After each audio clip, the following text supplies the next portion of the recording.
J'ai notamment pris la résolution, après avoir rassemblé la famille. Devant les militants, il en parle comme un acquis. Pourtant, le chef des Républicains apparaît de plus en plus isolé. Il y a d'abord les démissions en cascade. Nathalie Kosciusko-Morizet, la numéro 2 trop critique envers la ligne du ni PS ni FN.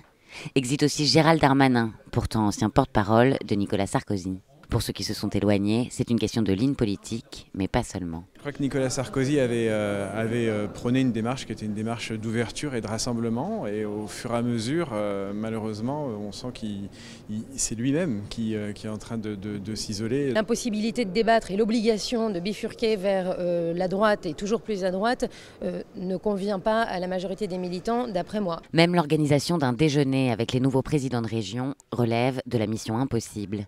Face au désistement de Valérie Pécresse, Xavier Bertrand ou Christian Estrosi, Nicolas Sarkozy doit annuler le banquet, un camouflet. Au lieu de s'occuper de faire vivre le parti et de le développer, on est rentré dans la logique de la primaire, du chacun pour soi. Mais l'ancien président a de la ressource. Brice Hortefeux, Luc Châtel sont les piliers du premier cercle. Et puis il y a les prises de guerre fillonistes, Éric Woerth ou Éric Ciotti, qui vantent les forces de l'ex-chef de l'État avec la ferveur des nouveaux convertis. Connaît bien la sensibilité des Français et ce regard lucide qu'il porte sur les succès mais aussi sur les échecs du quinquennat, je pense est totalement opportun et pertinent. Récemment, à l'appel de Brice Hortefeux, 37 élus ont répondu présents.